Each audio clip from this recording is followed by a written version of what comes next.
Daily. Taste the Daily. Tastill Best Everest super sambar masala powder. முதலமைச்சர் M K Stalin versus Edappadi Palaniswami இடையே நேரடி அரசியல் மோதல் அதிகமாகிட்டே இருக்கு. மாறி ரெண்டு பேரும் குற்றச்சாட்டுகள் முன் வச்சுக்கிட்டே இருக்காங்களே, என்ன காரணம்? எதனால அப்படின்னா, எடப்பாடி கொஞ்சம் தூங்கிட்டு இருந்தாரு. நான் வந்து இது லாங் டைம் போகும்லாம் சொல்ல மாட்டேன். இப்போ வராரு, இப்போ திரும்பி ஆஃப் ஆயிடுவார் பாருங்க. எடப்பாடி பழனிசாமி இருக்கட்டும், உதயநிதியா இருக்கட்டும், ஆர்பி உதயகுமாரா இருக்கட்டும், ஒத்தைக்கு ஒத்தவா அப்படின்னு கூப்பிடுறாங்களே, 1 to 1 கூப்பிடுறாங்களே, அந்த அளவுக்கு இங்கே என்ன நடக்கும்? எங்கே பேசினாலும் எதை பேசினாலும் திமுகங்கிற வார்த்தைகளை விட இவரை தான் நாளைக்கு அட்டாக் பண்ணுற மாதிரி தான் அவருடைய செயல்பாடுகள் இருந்துச்சு. ஆனால் அதிகாரம் போன பிறகு உதயநிதி அதுக்கும் தயாராக தான் இருப்பார். ஏன்னா யாருமே அதிமுகவில் ஸ்டஃப்போட ஆட்கள் கிடையாது. அதனால் நீங்கள் யார் வந்தாலும் அசிங்கப்பட போகிறீங்கிறது தெரிஞ்ச விஷயம்தான். எடப்பாடி வந்தால் மட்டும் என்ன பெருசாக பேசிட போகிறாரு, இல்லை ஆர்பி உதயகுமார் வரதுனால மட்டும் என்ன? துணை முதலமைச்சர் ஏன் வெள்ள பகுதிகளில் எல்லாத்துலேயும் நிற்கிறாரு, ஏன் அவரை மட்டும் எல்லா கேமராவும் ஃபோக்கஸ் பண்ணுதுன்னு சொல்கிறவர், நீங்கள் நாளைக்கு சென்னை மக்களுக்கு எதிர்கட்சி தலைவராக களத்தில் வேட்டியை கட்டிட்டு நீங்கள் நின்றுருந்தீங்கன்னா இந்த கேள்வியை கேட்கறதுக்கு தகுதியானவர். ரெட் அலர்ட் கொடுத்த அடுத்த நாளே சேலத்துக்கு கிளம்பி போய் நீங்கள் அங்கே உட்காந்துக்கிட்டு இங்கேயே துணை முதலமைச்சர் மட்டும் முக்கியத்துவம் கொடுக்குறீங்கன்னு கேட்குறப்ப, இப்போ எதிர்கட்சி தலைவராக நீங்கள் செயல்படலாங்கிறது தான் என்னுடைய பாரு. திமுக அரசு அளித்த தேர்தல் வாக்குறுதிகளை 90% நிறைவேற்றி விட்டதா திமுக அரசு பொய் சொல்லுதுன்னு சொல்றாரு. அது மக்கள் முடிவு செய்யணும் சார். நீங்க ஏன், அதாவது எலெக்ஷன் டைம்ல பேச வேண்டிய டயலாக் நீங்க ஏன் இப்போ பேசுறீங்கிறேன். ஜெயலலிதா தான் இந்த காழ்ப்புணர்ச்சியில எப்பயுமே கலைஞர் பேர் எதுலையுமே இருக்கக்கூடாது, கலைஞர் காப்பீட்டு திட்டம்னு இருந்ததை முதல்வர் காப்பீட்டு திட்டம்னு மாத்தினாங்க. உப்பு முத கொண்டு அம்மா உப்புன்னு வச்சிருந்தீங்க, தண்ணி பாட்டிலுக்கு அம்மா தண்ணின்னு வச்சிங்க. நீங்க நாளைக்கு பேசலாமா? நாளைக்கு யாரோ ஒருத்தர் கூட சப்பாத்தி சுத்தா கூட அம்மா சப்பாத்தி காடு வெட்டி கூறி தான் பேசினாருன்னு நினைக்கிறேன்.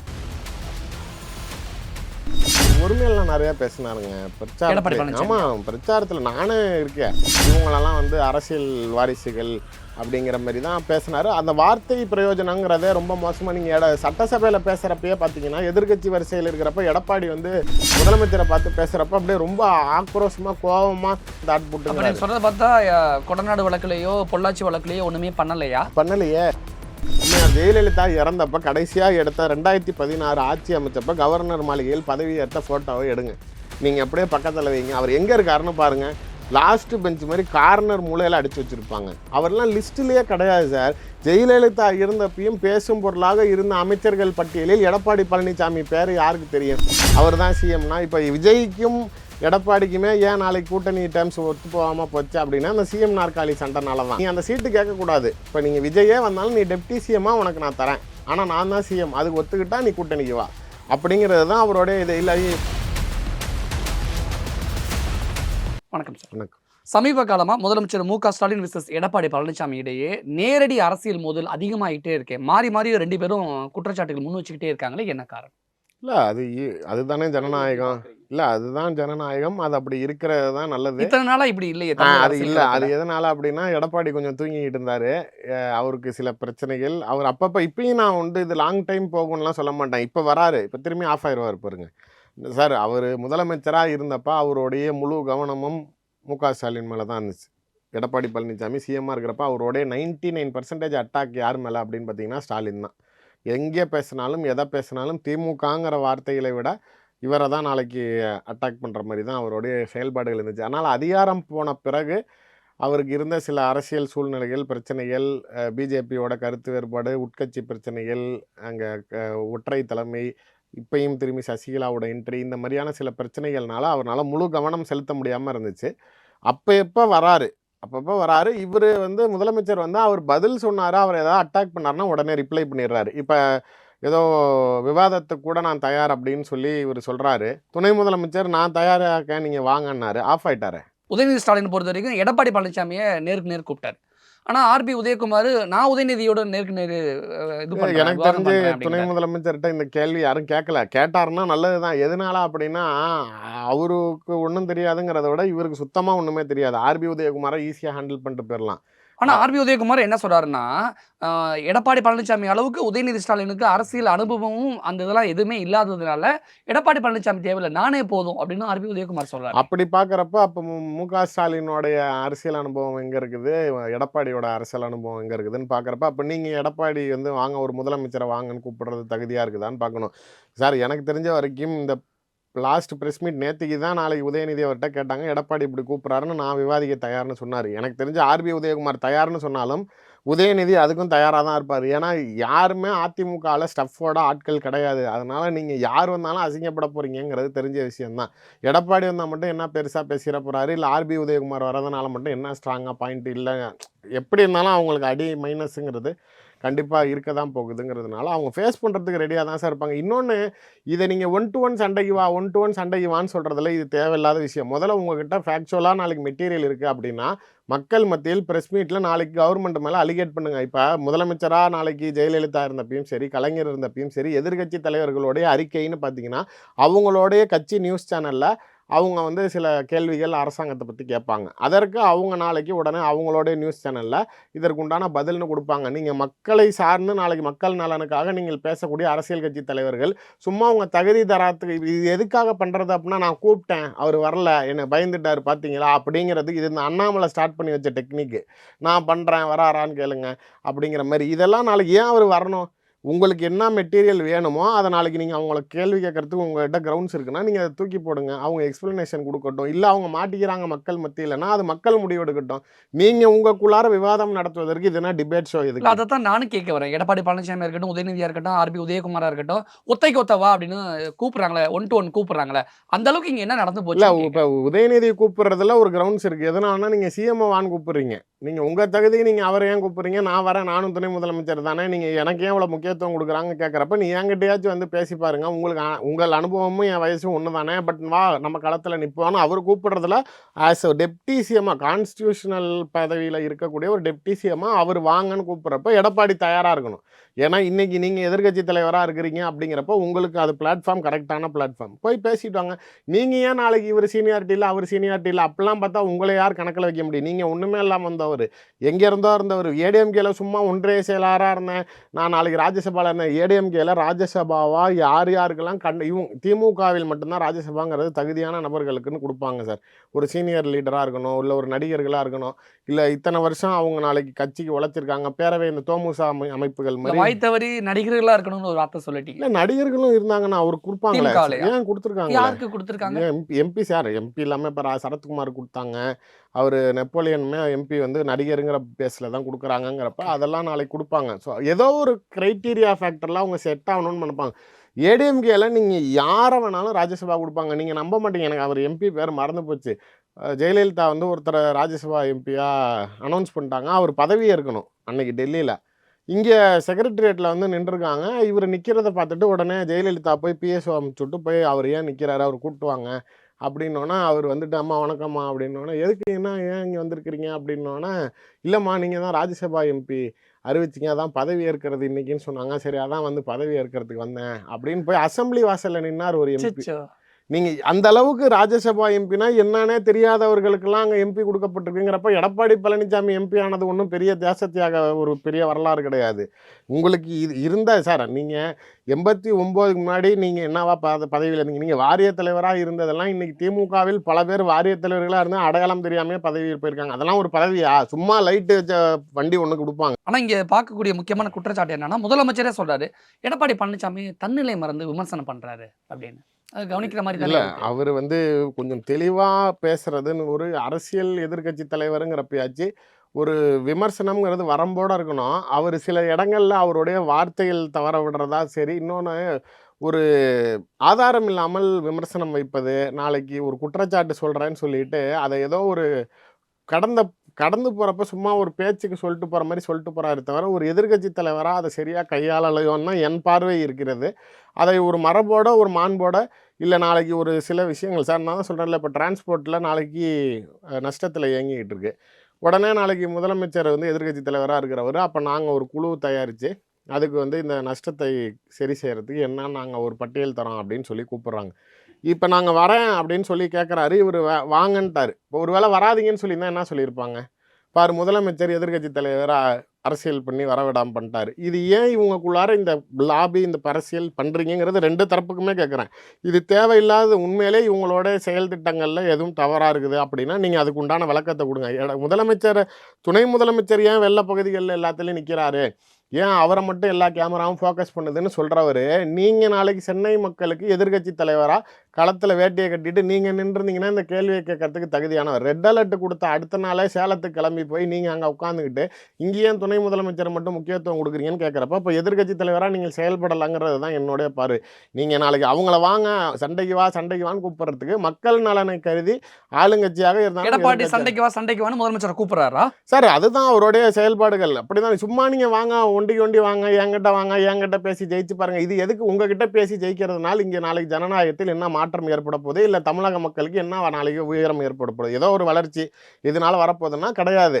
நீங்க ஒரு எதிர்க்கட்சி தலைவராகவும் சிறப்பாக நாளைக்கு செயல்படணும். ஆளுங்கட்சியை எதிர்க்கட்சி தலைவருடைய வேலையே அதுதானே, அரசாங்கம் செய்யக்கூடிய குற்றச்சாட்டுகளை அல்லது அரசாங்கம் செய்யக்கூடிய தவறுகளை சுட்டி காட்டுவது தானே. எங்க சொன்னீங்க? அதை மட்டும் வெறும் சுட்டி காட்டுறது மட்டும், குறை சொல்றது மட்டும் கிடையாது. உங்களால் முடிஞ்சதை நீங்களும் களத்துல நிக்கணும். கோவிட் சமயத்துல திமுகவும் நாளைக்கு எதிர்க்கட்சி தான், ஆளுங்கட்சி கிடையாது. ஆனால் ஆளுங்கட்சியினரை விட திமுகவுடைய செயல்பாடுகள் கோவிட் சமயத்தில் எவ்வளோ செம்மையாக இருந்துச்சுன்னு தெரியும். அவங்களோடைய கட்சியில் தான் ஒரு சட்டமன்ற உறுப்பினர் ஜெயான் பலகன் ஒரு சட்டமன்ற உறுப்பினர் கோவிட் வந்து இறந்து போனார். ஏன்னா மக்கள்கிட்ட போய் இறங்கி நின்னதுனால. நீங்கள் மல்லிகை ஜாமான் கொடுத்ததா இருக்கட்டும், நாளைக்கு நிறைய இடங்களில் அரிசி கொடுத்ததா இருக்கட்டும், அந்த சமயத்தில் தேவையான பகுதிகளில் பல இடங்களில் அவங்க சீரியஸாக இந்த தடவை கவர்மெண்ட் ஃபார்ம் பண்ணதுக்கே அந்த கோவிட் சமயத்தில் திமுக செய்த செயல்பாடுகள் தான் ரொம்ப ஒரு பெரிய ப்ளஸ் ஃபேக்டராக இருந்துச்சு. அது மாதிரி அது அவங்க எதிர்க்கட்சி வரும் குறை சொல்கிறதோட நின்னாங்களா? களத்திலே நின்னாங்களா? அதை நீங்கள் செய்ய வேண்டியதானே? நீங்கள் ஏன் அதை செய்ய மாட்டேங்கிறீங்கிறது தான் என் கேள்வி. ஆனால் எடப்பாடி பழனிசாமி என்ன சொல்கிறாங்கன்னா, பிரதான எதிர்க்கட்சி என்பது ஒரு நிழல் அரசாங்கத்தை போல ஒரு எதிர்க்கட்சி சொல்லக்கூடிய குற்றச்சாட்டை ஏற்றுக்கொண்டு செயல்படுத்துவது தான் ஒரு நல்ல அரசாங்கத்தோட என்ன செயல் அப்படின்னு. இல்லை அந்த மாதிரி என்ன வேலிடா அவர் ஒரு அலிகேஷன் வச்சிருக்காரு. பட் சில பல தவறுகளை சுட்டி காட்டுறாரு. இல்லை என்ன சொன்னாருன்னு சொல்லுங்க. அப்படி என்ன அலிகேஷன்? எதிர்க்கட்சிக்கு பதிலடி தான் கொடுக்கணுமா ஒரு அரசாங்கம் அப்படிங்கிற ஒரு கேள்வி இருக்கு சார். அவர் ஒண்ணுமே சொல்லலையே. வேலிடானது இப்ப நானும் அப்படி இருந்தாருன்னா அவர் கேட்கறது நியாயம்னு சொல்லிட்டு போயிடும். திமுக அரசு அளித்த தேர்தல் வாக்குறுதிகளை 90% நிறைவேற்றி விட்டதா திமுக அரசு பொய் சொல்லுதுன்னு சொல்றாரு. அது மக்கள் முடிவு செய்ய சார். நீங்க ஏன் அதாவது எலெக்ஷன் டைம்ல பேச வேண்டிய டயலாக் நீங்க ஏன் இப்ப பேசுறீங்கிறேன். இன்னும் 1 வருஷம் இன்னும் 1.5 வருஷம் இருக்குது அவங்களுக்கு பாக்கி. நீங்கள் அந்த 1.5 வருஷம் முடியட்டும். அதுக்கப்புறம் தேர்தல் வர சமயத்தில் அவங்க செஞ்சாங்களா செய்யலையாங்கிற சார் அவங்க ரொம்ப வேலிடாக மக்கள்கிட்ட குறையாக பார்க்கப்பட்டதுங்கிறது அந்த 1000 ரூபா கொடுக்காமல் இருந்தது. அவங்க கொடுக்க ஆரம்பிச்சாங்கிறத மீறி இந்த மாதம் வரைக்கும் சக்ஸஸ்ஃபுல்லாக யாருக்கும் போகாமல் இல்லை அப்படிங்கிற அளவுக்கு அவங்க பண்ணிக்கிட்டு இருக்காங்க. வேறு பெரும்பான்மையாக மக்களை இந்த இலவச பஸ்ஸாக இருக்கட்டும், இல்லை நாளைக்கு கல்லூரிகள் படிக்க போகிற பிள்ளைங்களுக்கு நாளைக்கு உதவித்தொகையாக இருக்கட்டும், இது மாதிரி அவங்க எதெல்லாம் கவர்ச்சி திட்டங்களாக அறிவித்தாங்களோ அதை எல்லாத்தையும் சக்ஸஸ் பண்ணிட்டாங்க. நீங்கள் சொல்கிற எங்கேயோ 1, 2 இப்போ இந்த அரசு ஆசிரியர்களை வந்து பர்மனெண்ட் பண்ணாமல் இருந்தது, செவிலியர்களுக்கு பர்மனெண்ட் பண்ணாமல், இது மாதிரியான ஒரு சில குறைகளை நீங்கள் பேசலாமே தவிர. அது மட்டும் இல்லை, மக்கள் நலத்திட்டங்களுக்கு இப்போ புதுசாக கட்டக்கூடிய கட்டடங்களுக்கெல்லாம் கலைஞர் பெயரை வைக்கிறாங்க அப்படிங்கிற ஒரு குற்றச்சாட்டு முன் வைக்கிறாங்க. அதுக்கு தான் நேற்றுக்கே முதலமைச்சர் விளக்கம் கொடுத்துருக்காரு. நான் உண்மையிலே சொல்லணும், நீங்களே பார்த்துருப்பீங்க சென்னையில் அம்மா பெட்ரோல்னு போலீஸ் பெட்ரோல் இருக்கும். அது வந்து ஜெயலலிதா இருந்தப்போ கொஞ்சம் இங்கே ஏதோ ஒரு பெண்ணை வந்து ரேப் பண்ணி கொலை பண்ணி தூக்கி போட்டாங்க. ஸோ அதனால் அப்போ தான் இந்த SOS ஆப் போட்டு பெண்கள் வந்து சென்னையில் இருந்தாலும் உடனே நாளைக்கு பாதுகாப்பு கூப்பிட்டா அந்த அம்மா பெட்ரோலுங்கிறது அந்த பிங்க் கலரில் இருக்கும். அது வந்து பெண்களுக்கான வண்டிகள் பாதுகாப்பு வெஹிக்கிள்னு மட்டும்தான் பண்ணாங்க. அது அவங்க வாங்கி விட்டது தான். இப்போ வரைக்கும் அந்த பெட்ரோல் கூட பேர் மாற்றலை. அம்மா உணவகத்திலையும் நாளைக்கு அவங்களுடைய பேர் தான் இருக்குதுங்கிறப்ப ஜெயலலிதா தான் இந்த காழ்ப்புணர்ச்சியில் எப்பயுமே கலைஞர் பேர் எதுலேயுமே இருக்கக்கூடாது, கலைஞர் காப்பீட்டு திட்டம்னு இருந்ததை முதல்வர் காப்பீட்டு திட்டம்னு மாற்றினாங்க. நாளைக்கு எல்லா விஷயங்கள்லையுமே கலைஞருடைய பெயரை அடையாளமே இல்லாமல் எடுக்கணும் அப்படிங்கிறது ஜெயலலிதாவோட மனப்பான்மை. திமுகவை பொறுத்த வரைக்கும் எம்ஜிஆர் உண்மையிலே சத்துணவு கொண்டுட்டு வந்தது யாரு? நீங்களே சொல்லுங்க. காமராஜர் கொண்டு வந்தாரு. அப்புறம் அதை இன்னும் மேம்படுத்தினது எம்ஜிஆர். சரி, என்ன அது ஒன்றும் இன்னும் மேம்படுத்தினாரு தெளிவாக சொல்லுங்க. அதாவது அவர் வெறும் சாப்பாடு போடணும், முட்டை போட்டது கலைஞர். அவர் வெறும் ஏதோ பழமும் வெரைட்டி ரைஸாக மாற்றினார். ஓகே, அவர் வந்து காமராஜர் வெறும் சாப்பாடு போட்டுக்கிட்டு இருந்தார். இவர் வந்து எம்ஜிஆர் வந்து அதை சத்துணவு வந்து இந்த மாதிரி வெரைட்டி ரைஸ் போட ஆரம்பித்தார். கலைஞர் வந்து தான் வாழைப்பழமும் முட்டையும் சேர்த்தாரு. ஆனால் நம்ப மாட்டீங்க, இன்னைக்கு வரைக்குமே அந்த திட்டத்தின் பேர் எம்ஜிஆர் சத்துணவு திட்டம் தான் இருக்குது. நீங்கள் அப்படி பார்த்தா காமராஜர் பேரெல்லாம் வச்சுருக்கணும், கண்டுபிடிச்ச ஒரு பேரை வைக்கணும். ஆனால் எம்ஜிஆர் வெறும் அதை வெரைட்டி ரைஸாக மாற்றினதுக்கு தான் பேரை வச்சுக்கிட்டாரு. திமுக அதுக்கப்புறமேல் வந்து அதில் எவ்வளோ மாற்றங்கள் பண்ணி அதில் சத்து உணவு கொடுக்க ஆரம்பித்ததுக்கு அப்புறமேல கூட நாளைக்கு இன்னும் பேர் மாற்றலையே, அப்படியே தானே வச்சுருக்கிறாங்க.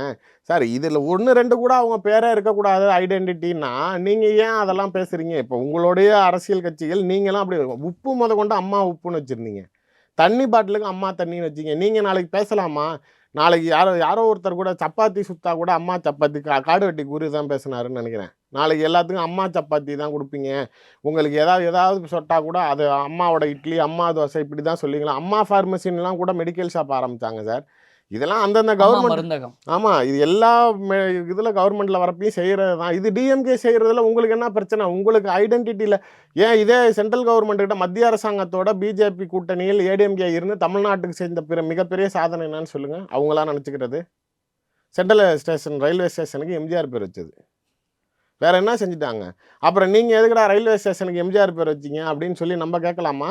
மத்திய அரசாங்கத்திட்ட மோடி கிட்ட நின்று ஒத்த காலில் விழுந்து கெஞ்சி கூத்தாடி நாளைக்கு இந்த புலிகேசி படத்தில் சொல்லுவான், நீங்கள் உங்களுடைய உயரிய விருதான சர் பட்டத்தை எங்கள் புலிகேசி மன்னர் கொடுத்தீங்கன்னா நாங்கள் பெருமை அடைஞ்சுக்குவோன்னு கேட்குற மாதிரி நீங்கள் எங்கள் ரயில்வே ஸ்டேஷனுக்கு எம்ஜிஆர் பேரை கொடுத்தீங்கன்னா நாங்கள் உங்கள் காலுக்கடியிலே கிடக்கிறோன்னு போய் வாங்கிட்டு வந்தீங்க.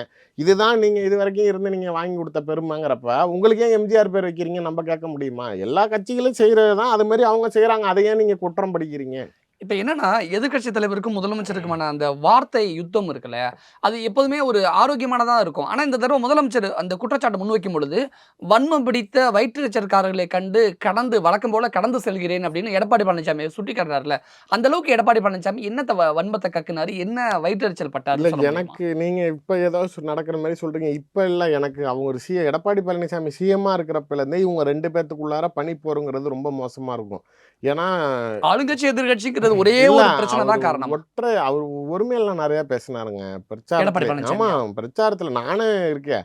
நீங்கள் அப்போ வந்து டிஆர் பாலு, ஆர் ராசா, எங்கள் அப்பா எல்லாருமே வந்து கடுமையாக விமர்சனம் பண்ண ஆரம்பிச்சதுங்கிறத ஸ்டாலின் தான் வந்து என்ன இவ்வளோ இப்படிலாம் பேசுகிறாரு, நீங்கள் எல்லாம் வேடிக்கை பார்த்துக்கிட்டு இருக்கீங்க, நீங்கள் யாரும் பதில் சொல்ல மாட்டீங்களான்னு அவர் ரொம்ப ஆதங்கப்பட போக தான் இந்த தலைவர்கள்லாம் எடப்பாடி மேலே விமர்சனம் பண்ண ஆரம்பித்தாங்க. எதுக்காக அப்படின்னா, அவர் முதலமைச்சராக இருந்தப்போ ரொம்ப வரம்பு மீறி நிறைய இடத்துல அவர் மு.க. ஸ்டாலினை வந்து கடுமையாக வந்து இந்த மாதிரி வந்து ஒருமையில பேசுறது, அவருடைய வார்த்தைகளை தடித்து பேசுவது, நீங்கள் உங்களோட அப்பாவோட ஐடென்டிட்டியில் தான் வந்தீங்க அப்படிங்கிற மாதிரி பேசுறது, தன்னை விவசாயின்னு சொல்லிக்கிட்டு இவங்களெல்லாம் வந்து அரசியல் வாரிசுகள் அப்படிங்கிற மாதிரி தான் பேசினார். அந்த வார்த்தை பிரயோஜனங்கிறதே ரொம்ப மோசமாக. நீங்கள் சட்டசபையில் பேசுகிறப்பயே பார்த்தீங்கன்னா, எதிர்கட்சி வரிசையில் இருக்கிறப்ப எடப்பாடி வந்து முதலமைச்சரை பார்த்து பேசுகிறப்ப அப்படியே ரொம்ப ஆக்ரோஷமாக கோபமாக இப்படி அப்படி என்ன நினச்சிக்கிறீங்க, இன்னும் ஓரளவுக்கு தாங்க பொறுமை பார்த்துங்க அப்படிங்கிறதெல்லாம் அந்த ரொம்ப அப்படியே கண்ணன் தான் அவர் கழுத்து கீழே இருக்க சதையெல்லாம் ஆடுற அளவுக்கு சீரியஸாக பேசுவார். விஜயகாந்த் ஸ்டைலில் சொல்கிறீங்களா? இல்லை, அது அவருக்கு என்னமோ இவரை பார்த்தாலே ஒரு கோபம் வந்து வெளிப்படும். அது வந்து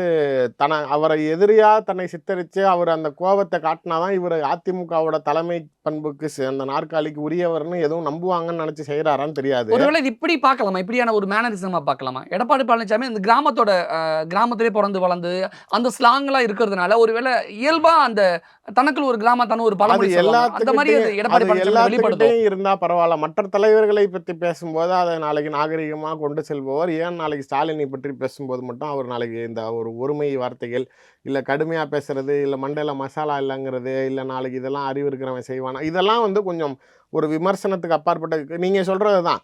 ஒரு கருத்தியல் ரீதியாக கொள்கை ரீதியாக திட்டத்தின் அடிப்படையில் தவறு இருக்கிறப்ப பேசுங்கிறப்ப தனிநபராக அவர் மேலே வைக்கக்கூடிய விமர்சனங்கள், அவர் நாளைக்கு ஒரு இவர் முதலமைச்சர் ஆனதுக்கப்புறம் ரொம்ப பொறுமையாக தான் இருந்தார். சார் பேசணுன்னா நீங்கள் பேச வேண்டியதானே? கொடநாடு வழக்கில் நீங்கள் என்னத்தை கிழிச்சிங்க, பொள்ளாச்சி வழக்கில் நீங்கள் என்ன செஞ்சீங்கன்னு முதலமைச்சர் சட்டசபையில் கேட்குறப்ப இப்படி கையை கட்டிக்கிட்டு தானே உட்காந்துருக்காரு எடப்பாடி. நீங்கள் எங்கே தாண்டணுமோ எங்கே விமர்சனம் பண்ணணுமோ அங்கே செய்யுங்க, சட்டசபைக்கு வெளியில் வந்து தானே தாட் போட்டு சொல்கிறத பார்த்தா கொடநாடு வழக்குலையோ பொள்ளாச்சி வழக்குலையோ ஒன்றுமே பண்ணலையே. என்ன பண்ணாங்க? இங்கே இருந்தால் நாளைக்கு பொள்ளாச்சி ஜெயராமனோட மகன் பெயர் அடிபட்டுச்சு, இவங்களுக்கு தலைவலியாச்சுன்னு மத்திய அரசாங்கத்திட்ட காலில் விழுந்து கேட்டு சிபிஐக்கு நீங்கள் விசாரணையை கையில் எடுத்துக்கிட்டிங்கன்னா நீங்கள் எடுத்துட்டீங்கன்னு நாங்கள் கையை விரிச்சுக்குவோம், எங்களை நீங்கள் கேஸ் எடுத்துக்கிட்டு காப்பாற்றுங்கன்னு சொல்லி இப்போ எடுத்தாங்க. என்னத்தை இன்வெஸ்டிகேட் பண்ணி என்னத்த ரிப்போர்ட் வந்துருச்சு சொல்லுங்க. பொள்ளாச்சி பாலியல் வழக்கு வந்து இப்பயும் நிலுவையில தான் இருக்கு, விசாரணைக்கு மூவே பண்ணல. அப்ப பொள்ளாச்சி பாலியல் வழக்கு தூங்குகிறது அப்படின்னு எடுத்து. ஆமா, உண்மையில தூங்குகிறது. கொடநாடு கொலை வழக்கு பொள்ளாச்சி சம்பவம் தூங்கல, சிபிஐ தூங்குகிறது. மத்திய அரசாங்கத்தின் கட்டுப்பாட்டில் இருக்கக்கூடிய சிபிஐ தனக்கு வேண்டிய கட்சிகளுடைய வழக்குகளை கையில் எடுத்துக்கிட்டு மத்திய அரசாங்கம் கண்காட்டுறப்பதான் அதை தீவிரப்படுத்துறாங்க. இல்லை அப்படின்னா நாளைக்கு அதை கிடப்புல போட்டு வச்சிருக்காங்க. குட்கா வழக்கு எவ்வளோ நாள் நாளைக்கு கிடப்புல இருந்துச்சு, திரும்பி இப்போ நடுவில் எப்போ விகரசாச்சுன்னு சொல்லுங்க. பிஜேபியோட கூட்டணி வேணான்னு ஏடிஎம்கே சொன்னதுக்கப்புறம் விஜயபாஸ்கரோடைய குட்கா வழக்கு தீவிரப்படுத்தப்பட்டது. இப்போ மறுபடியும் கூட்டணிக்கு சமரசம்னதுக்கப்புறம் இப்போ அந்த வழக்கு ஸ்லோ டவுன் ஆகுது. இதுதானே உங்களுடைய வேலைகள். நீங்கள் மேலே அவங்களுக்கு கெடுக்குப்பிடி போடுறதுக்கு இந்த மாதிரியான வழக்குகளை கையில் வச்சுக்கிட்டு அவங்கள ஆட்டி பார்க்குறீங்க. எடப்பாடி பழனிசாமிக்கு எப்போதுமே முதலமைச்சர் மு.க. ஸ்டாலின் பதில் சொல்லும் பொழுது ரொம்ப டீசெண்டாக தான் எப்போதுமே பேசி பார்த்துருக்காங்க. ஆனால் இன்றைக்கி ஒரு படி இறங்கி பண்பாடே இல்லாமல் அநாகரிகமாக பேசுவதே கொள்கையாக கொண்டிருக்கும் ஒரு சில அரசியல் கட்சி தலைவர்களைப் போல எதிர்க்கட்சி தலைவராக இருக்கக்கூடிய எடப்பாடி பழனிசாமி இப்படி பண்பாடே இல்லாமல் அநாகரிகமாக பேசி நடந்துகிட்டு இருக்காரு. இப்படிப்பட்டவர் கூட சட்டமன்றத்தில் நாங்கள்லாம் கலந்துரையாடுவதே நான் வேதனையாக பார்க்குறேன். கொஞ்சம் ஒரு படி கீழே இறங்கி அடிச்சுட்டு போயிருக்காரு. இல்ல அது இறங்கி அடிக்க வேண்டியது அவசியம் தான் எனக்கு தோணுது. அந்த எதனால அளவுக்கு விஷயங்கள் இப்ப சார் அவர் பெருசா இருக்கு. சிஎம்மா இருந்தப்பயும் அதுக்கு உண்டான ஒரு டிக்னிஃபைடா நடந்துக்கல எடப்பாடி. எதிர்க்கட்சி தலைவராகவும் நாளைக்கு அவருடைய நீங்க அண்ணாமலை விஷயத்திலே அவரை நீங்க அவருடைய சில்லித்தனம் தெரிஞ்சிருக்கும். முதல்ல ஒரு சூழ்நிலையில இவர் ஒன்றும் பாஸ் கிடையாது அப்படின்னு ரொம்ப வீராப்பா மேலே இருக்கிறாரு, இவர் சும்மா வந்தவர், இவருக்கு ஏன் அப்படின்னு பேசினவர், நாளைக்கு மேலே இடத்துல நீ அண்ணாமலை சொல்கிறது தான் கேட்கணும் அப்படின்னு சொன்ன அடுத்த நிமிஷமே நாளைக்கு ஒரு சூழ்நிலையில் அவர்கிட்ட அடிப்பணியறதுக்கு நடுவில் இறங்குறாரு. மறுபடியும் சில சூழ்நிலையை ரிவோல்ட் பண்ணுறப்ப அண்ணாமலையை பற்றி என்கிட்ட பேசாதீங்க, அவரை பற்றி பேசலாம், நாளைக்கு என் அரசியல் வயசு தான். நான் என்ன கேட்குறேன், நீ என்ன முதலமைச்சருங்கிற உச்சகட்ட நாற்காலியை உட்காந்துட்டதுனால நாளைக்கு ஜெயலலிதாவும் எம்ஜிஆரும் கூட இவ்வளோ நான் பாரம்பரியமாக வந்தவன், இவ்வளோ உழைச்சி வந்தவன், எனக்கு என்ன தகுதி இருக்குன்னு நீங்களாம் கேட்குறீங்கன்னு அவங்களாம் கூட எனக்கு இவ்வளோ பேசி கேட்டதில்லை. அந்த உச்சகட்ட சீட்டில் உட்காந்துட்டீங்கிற ஒரே காரணத்துக்காக எனக்கு எல்லா தகுதியும் இருக்குது, நான் இப்படிலாம் உழைச்சி வந்தேன், நான் அப்படிலாம் உழைச்சி வந்தேன், நான் படிப்படியாக வந்தேன் அப்படின்னு பேசுகிறதே முதல்ல அபத்தமாக இருக்குது. நீங்கள் உண்மையாலேயே திண்ணையில் கடந்தவனுக்கு திடுக்குன்னு வந்துச்சான் கல்யாணம் அப்படிங்கிற மாதிரி நீங்கள் ஏதோ எங்கேயோ சொல்கிறீங்க. எடப்பாடி பழனிசாமிக்கு தான் திண்ணையில் வந்தவனுக்கு என்ன பழமொழி அது, திண்ணையில உட்காந்துருந்தவனுக்கு திடுக்குன்னு வந்துச்சான் கல்யாணம் அப்படின்னு சொல்ற மாதிரி. இது ஏன் எடப்பாடி பழனிசாமிக்கு சொல்றீங்க? உண்மையிலே எங்கேயோ இருந்த நீங்க முதலமைச்சரா ஆகுவீங்க அப்படிங்கிற ஒரு கனவு பழிச்சது. அதை நாளைக்கு மத்திய அரசாங்கத்தில் காலில் விட்டு நீங்க பதவி கொடுத்தவங்களுக்கும் விசுவாசமா இல்லை, நாளைக்கு உங்களோடைய காலத்தை தள்ளுறதுக்காக மோடி காலை பிடிச்சிக்கிட்டு நாளைக்கு இருந்தீங்க. இன்னைக்கு அவருக்கு காரியம் முடிஞ்சதுக்கப்புறம் அவங்க காலையும் தூக்கி எறிஞ்சிங்கிறப்ப இது அரசியலில் நாளைக்கு இவர் செய்கிறது எந்த சூழ்நிலையிலையும் சரியில்லைங்கிறப்ப இவர் ஏதோ ரொம்ப கஷ்டப்பட்டு அடையாளப்படுத்த. நான் தான் சொல்கிறேன்ல சார், அம்மையார் ஜெயலலிதா இறந்தப்ப கடைசியாக எடுத்த 2016 ஆட்சி அமைச்சப்ப கவர்னர் மாளிகையில் பதவி ஏற்ற ஃபோட்டோவை எடுங்க, நீங்கள் அப்படியே பக்கத்தில் வைங்க. அவர் எங்கே இருக்காருன்னு பாருங்கள். லாஸ்ட் பெஞ்ச் மாதிரி கார்னர் மூலையில் அடித்து வச்சுருப்பாங்க. அவர்லாம் லிஸ்ட்டிலேயே கிடையாது சார். ஜெயலலிதா இருந்தப்பையும் பேசும் பொருளாக இருந்த அமைச்சர்கள் பட்டியலில் எடப்பாடி பழனிசாமி பேர் யாருக்கு தெரியும்? உண்மையிலே தமிழ்நாட்டில் பெரிய முக்கியமான பத்திரிகையாளர்களே இது யாருன்னு சில பேர் எப்போ அவரை நோட் பண்ண ஆரம்பித்தாங்கன்னா, ஓ பன்னீர்செல்வம் முதலமைச்சராக இருந்து பிரதமர் மோடியை சந்திக்க போனப்போ உடன் சென்றார் எடப்பாடி பழனிசாமி. எதுக்காக அப்படின்னா, சசிகலா அம்மையார் ஓபிஎஸ் போய் பிரைம் மினிஸ்டர்கிட்ட ஏதாவது தனியாக பேசி வச்சுருவார், அதனால் அவர் என்ன பேசுகிறாருன்னு நீ கூட போய் இருந்து எனக்கு சொல்லுன்னு நாளைக்கு அமுச்சு விட்டாங்க. அப்போ தான் இவர் நாளைக்கு லைம் லைட்டுக்குள்ளாரே வராரு. அமைச்சராக இருந்தவங்களுக்கெல்லாம் நாளைக்கு அதிமுகவில் இருக்கிறதுக்கு முதலமைச்சர் ஆகிறதுக்கு தகுதி இருக்குன்னா எடப்பாடி இல்லை, இது மாதிரி ஆயிரக்கணக்கானவர் பேர் இருக்காங்க. சிவபதினு திருச்சியில் ஒரு மந்திரி இருந்தார், அவருக்கு 8 டிபார்ட்மெண்ட் மினிஸ்டர், கிட்டத்தட்ட டெப்டி சிஎம். இன்னைக்கு அவர் எங்கே இருக்காருன்னே தெரியாது. இது மாதிரிலாம் நாளைக்கு ஒரு மாவட்டத்துலேயும் ஏங்க இப்போ திருச்சி மாவட்டத்திலேயே நீங்கள் மந்திரியாக இருந்த அதிமுக காரவங்க எவ்வளோ பேர்னு கேட்டிங்கன்னா 32 பேர். இது மாதிரி ஒரு மாவட்டத்துலையும் இருக்கிறாங்க. இப்போ திமுகவில் நீங்கள் அமைச்சர்னு சொல்லுங்கன்னா 2 பேர் 3 பேர் தான். KN நேரு, அன்பில் மகேஷ், அதுக்கு முன்னாடி அன்பில் தர்மலிங்கம், வேறு N செல்வராஜ், அவ்வளோதான் 4 பேர் தான் இந்த மினிஸ்ட்ரி. நான் சொல்கிறது 50 ஆண்டு கால திராவிட ஆட்சியிலே தமிழ்நாட்டில் பேர் சொல்லக்கூடிய அமைச்சர்கள் யாருன்னா இந்த 4 பேர் தான். ஆனால் நான் 32 பேர் சொல்லுவேன் நாளைக்கு ஏடிஎம்கேல, அதுவும் இந்த 15-20 வருஷத்தில். ஆனால் எடப்பாடி பழனிசாமி சொல்றாரு, எங்களுக்கு நாடகம் ஆடக்கூடிய அல்லது சூழ்ச்சி செய்ய வேண்டிய அவசியமோ தேவையோ எங்களுக்கு இல்லை அப்படிங்கிறாரு. சார் அவர் நாடகம் ஆட வேணாங்கிறது வேற, நான் வரம்போட பேசுங்கன்னு தான் சொல்கிறோம். ஒரு எதிர்கட்சி தலைவருங்கிறப்ப நியாயமாக நாளைக்கு கொள்கை ரீதியான விவாதங்கள் வைங்க, அரசாங்கத்தோட தவறை சுட்டி காட்டுறதை மக்கள் நலனுக்காக செய்யுங்கன்னு தான் சொல்கிறோமே தவிர, தனிப்பட்ட முறையில் நீ இப்போ நேரில் வந்து 1-to-1 மைக்கில் நின்னா தான் பேசணும்னு இது என்ன இருக்குது? உங்களுக்குன்னு ஒரு நியூஸ் சேனல் இருக்குது, நீங்கள் பத்திரிகையாளர் சந்திப்பு வைக்கிறப்ப நாளைக்கு உங்களுடைய ஆட்சியில் நீங்கள் 4 வருஷம் முதலமைச்சராக இருந்தப்போ நான் இந்த விஷயங்கள்லாம் செஞ்சேன், அதை இவங்க நிறுத்திட்டாங்க, இல்லை இதை நாளைக்கு நிறுத்தி வைக்கிற ஓபிஎஸோட அறிக்கைகள் எவ்வளோ வேலிடாக இருக்கும் பார்த்துருக்கீங்களா? சீரியஸாக சொல்கிறேன். இப்போ நிறைய பேர் சொல்லியிருக்காங்க அந்த ஆள் பரவாயில்லைங்க, அதை நிறைய பேர் சொன்னதே ஓபிஎஸ் அறிக்கை விட்றாரு, அடுத்த நாள் முதலமைச்சர் செய்கிறாரு, உங்களுக்குள்ளார எதுவும் டையப்பா அப்படின்லாம் நிறைய பேர் கேட்குறாங்க அப்படிங்குவாங்க. பட் உண்மையிலே என்ன அப்படின்னா, அவர் சொல்கிறது வேலிடாக இருக்குது. அவர் நாளைக்கு அது வேலிடாக சொல்கிறாரு, அது முதலமைச்சர் கவனத்துக்கு போகிறப்ப கரெக்டு தானே அதை செஞ்சுருங்க அப்படிங்கிற அளவுக்கு இருக்கிறப்ப அது வந்து உண்மையிலே பாராட்டத்தக்கது. ஆட்சியில் உடனே இருந்து கூடையே இருந்து தெரிஞ்ச விஷயத்த இதை கொஞ்சம் செஞ்சிடலாமா, இதை ஏன் செய்யாமல் வச்சுருக்கீங்க, இதை கொஞ்சம் பாருங்களேன், இல்லை இதை ஏன் தப்பாக செஞ்சீங்கிறப்ப அதை தான் ஒரு எதிர்க்கட்சி தலைவராக எடப்பாடி பழனிசாமி செய்யணும். இவர் வரம்பு கட்டு இவர் நாளைக்கு மரியாதைலாம் பேசுகிறப்ப முதலமைச்சருடைய பதில் என்னை பொறுத்த வரைக்கும் இந்த விஷயத்தில் சரியாக தான் இருக்குது. 2026 சட்டமன்ற தேர்தலில் ஒத்த கருத்துடைய கட்சிகளுடன் கூட்டணி அமைக்க அதிமுக தயார்னு எடப்பாடி பழனிசாமி அந்த ஒத்த கருத்து என்னன்னு சொல்லுங்க, நீங்க என்ன நினைக்கிறீங்க? அந்த ஒத்த கருத்து. நீங்களே சொல்லிருங்க, உங்களுக்கு தான் அனுபவம் அதிகம். இல்லை ஒன்றும் இல்லை, எடப்பாடி பழனிசாமி தான் சிஎம் அப்படின்னுங்கிறது தான் ஒத்தை கருத்து. சார் இப்போ சசிகலாவை ஏன் சேர்த்துக்க மாட்டேங்கிறாரு, ஏன் டிடிவியை சேர்த்துக்க மாட்டேங்கிறாரு, ஏன் ஓபிஎஸ்ஸை சேர்த்துக்க மாட்டேங்கிறாங்கன்னா அவங்க எல்லாம் அந்த ஒத்தை கருத்துக்குள்ளார வரல. என்ன சிஎம் நான் தான் பொதுச் செயலாளருங்கிறதுக்குள்ளார ஒத்துக்க மாட்டேங்கிறாங்க. அண்ணாமலைக்கும் எடப்பாடிக்கும் எதனால் சண்டை வந்துச்சு? இதே தான்.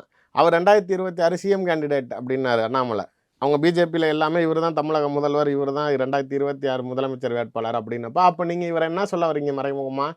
அவர் தான் சிஎம்னா இப்போ விஜய்க்கும் எடப்பாடிக்குமே ஏன் நாளைக்கு கூட்டணி டேர்ம்ஸ் ஒத்து போகாமல் போச்சு அப்படின்னா அந்த சிஎம் நாற்காலி சண்டைனால தான். புதுசாக டெபினேஷன் கொடுக்குறீங்களே இந்த ஒத்த கருத்தை. அது உண்மையானது அதுதான். நான் தான் பாஸு, நான் தான் சிஎம், நான் தான் போய்ச்சலார். நீ ஓகேனா நீ என் கூட வா, நீ அந்த சீட்டு கேட்கக்கூடாது. இப்போ நீங்கள் விஜயே வந்தாலும் நீ டெப்டி சிஎம்மாக உனக்கு நான் தரேன், ஆனால் நான் தான் சிஎம், அதுக்கு ஒத்துக்கிட்டா நீ கூட்டணிக்கு வா அப்படிங்கிறது தான் அவரோட இது. இல்லை ஆளுங்கட்சியை ஒழிக்கணும், நாளைக்கு மக்கள் விரோத ஆட்சியை ஒழிக்கணும், அந்த ஒரு எண்ணம் இருந்தால் பரவாயில்ல வாங்க அப்படின்னு சொன்னால் பரவாயில்ல. இப்போ திருமாவளவன் மது ஒழிப்பு மாநாட்டுக்கு சொன்னார்ல, நாளைக்கு இந்த ஒற்றை கருத்தோடு உடன்படுறவங்க வாங்கன்னு சொல்லிட்டு, ஆனால் பிஜேபி வரக்கூடாது, பாமக வரக்கூடாது. அது மாதிரி இவர் சொல்கிற லாஜிக் என்ன அப்படின்னா, யாராக இருந்தாலும் வாங்க சார். நான் என்ன கேட்பேன்னா, எப்பயுமே பத்திரிகையாளர்கள் பாஜகவுடன் கூட்டணி இருக்கான்னு கேட்டோன்னா ஒரு படம் பாம்பு எடுத்துரும்.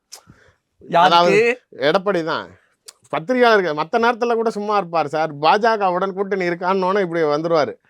நான் எல்லா பத்திரிகையாளர்களுக்கும் சொல்லிக் கொள்கிறேன், எந்த சூழ்நிலையும் இல்லை, இப்போ இந்த தேர்தல்னு இல்லை, எந்த தேர்தலையும் நாளைக்கு பாஜகவுடன் கூட்டணி கிடையாதுன்னு இப்படி பாம்பு ஆடிக்கிட்டு இருந்தது. இப்போ ஏன் பாம்பு திரும்பி படுத்துருச்சு இந்த தடவை கேட்டப்ப? இப்போ எதுக்கு பாம்பு இழுக்கிறீங்க சார்? அவர் அப்படிதான் இழுத்ததுனால நீங்கள் இழுக்கிறீங்க. ஐயோ, அவர் எடப்பாடி பேசுகிறப்ப பார்த்துருக்கீங்களா இல்லையா? அவர் இப்படி கையை வச்சுக்குவார், வச்சுட்டு இப்படி பாம்பு மாதிரி இப்படி சுற்றிக்கிட்டே இருப்பார், மறுபடி வாசிக்கிட்டே இருப்பார். நீங்கள் ஏன் இப்போ அந்த பாம்பு வாசிக்கல? அதை சொல்ல வேண்டியது தானே. அதான் பத்திரிகையாளர் சூட்சமாக கேள்வி கேட்டுட்டாரான். பாமக பாஜக கூட்டணிக்கு வந்தால் ஏற்றுக்குவீங்கன்னா, அந்த கட்சியை சேர்த்ததுனால நான் அப்படி கொஞ்சம் மாற்றி சொன்னேன்னா, இதில் என்ன இருக்குது? தெளிவாக சொல்லியிருக்கலாமே, பாஜகவை தவிர வேறு எந்த அரசியல் கட்சிகள் எங்களோட வந்தாலும் நாங்கள் சேர்த்துக்குவோன்னு சொல்ல வேண்டியது தானே. கையில் எடுத்த பாம்பை கீழே வச்சிடலாம். இல்லை, ஏன் அவர் வச்சாரு கீழே? அதுதான் சார் அவரோட பேட்டர்னே அதான். நீங்கள் மற்றது பேசுகிறாரோ இல்லையா, அவர் சீரியஸாக பேசுகிற சப்ஜெக்ட். அப்போ நான் பல தடவை எல்லா பத்திரிகையாளர்களுக்கும் சொல்லிவிட்டேன், முடிவெடுத்தது தான் 2026 எந்த சூழ்நிலையிலும் பாஜகவுடன் கூட்டணி கிடையாதுன்னு அவர். இப்போ ஏன் நாளைக்கு படுத்தாரு? என்னன்னா விட்ட ரைடு. அப்படி இன்கம் டேக்ஸில் இப்போ ரைடு விட்டாங்களே ஒரு வாரத்துக்கு முன்னாடி, சென்னையில் 12 இடங்களில் நடந்தது, சேலத்தில் இளங்கோன்னு சொல்லி, அதுக்கு எடப்பாடி பழனிசாமி எல்லாம் அவரோட பினாமிங்க. ஓ, அதிமுகவோட மாவட்ட செயலாளர் இளங்கோன்னு சொல்லி அவருடைய கல்லூரி, அவருடைய அலுவலகங்கள் எல்லாத்துலேயும் விட்டாங்களா. தீபாவளிக்கு சசிகலா தரப்பிலிருந்து அதிமுக சட்டமன்ற உறுப்பினர்களுக்கும் மாவட்ட செயலாளர்களுக்கும் தலா 1 கோடி ரூபா பணம் கொடுத்தாங்க. எல்லாரும் வாங்கிட்டாங்க. அவங்க 1 கோடி ரூபா கொடுத்தாங்கன்னு இவர் 2 கோடி ரூபா கொடுத்தாரு எடப்பாடி. புதுசா இருக்கேன் நீங்க சொல்றது. இல்லை உண்மை. படமா 2 பேரும் வச்சிருக்காங்க. என்ன நீங்க தலா 1 கோடி தலா 2 கோடி என்னமோ ஆளுக்கு ஒரு டீ வாங்கி கொடுத்தாங்க. 4 வருஷம் சிஎம்ங்க. நீங்க என்ன இப்படி சொல்லிட்டீங்க பொசுக்குன்னு? சசிகலா கிட்ட ஜெயலலிதா பேரை வைத்து உண்மையிலே சொத்து சேர்த்தது சசிகலாங்க. அவங்க கிட்ட காசுக்கு என்னங்க பஞ்சா இருக்குது? நீங்க நான் இன்னொரு சசிகலா 1 கோடி ரூபாய் கொடுத்ததாவே இருக்கட்டுமே. நான் இன்னொன்னு எடப்பாடி பழனிசாமி 2 கோடி ரூபாய் கொடுத்து அவங்க கொடுக்குறாங்க, அங்க போயிருவாங்க. நாளைக்கு பேரம் பேசுறது தானே அரசியல். நாளைக்கு திடீர்னு அவங்களுக்கு ஆமஞ்சாமி போட்டு வாழ்கன்னு கோஷம் போட்டாங்க அப்படின்னா நாளைக்கு அதை உடைக்கணும். நான் இன்னொரு ஹைலைட்டு சொல்றேன்.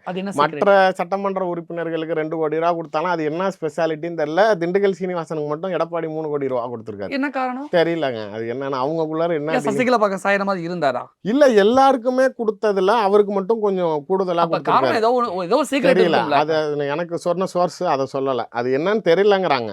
சொல்லிருக்க மாட்டாங்க. பட் நீங்க விசாரிக்காமல இருந்திருப்பீங்க. இல்ல தெரியல. அதாவது கொடுத்தாங்கங்கிறப்ப நம்மள எல்லாத்துக்கும் கொடுத்த ஸ்லாப்ல இவருக்கு கொடுக்கலைங்க, இவருக்கு ஒரு ரூபா எக்ஸ்ட்ரா கொடுத்துருக்காங்க அப்படிங்கிறாங்க.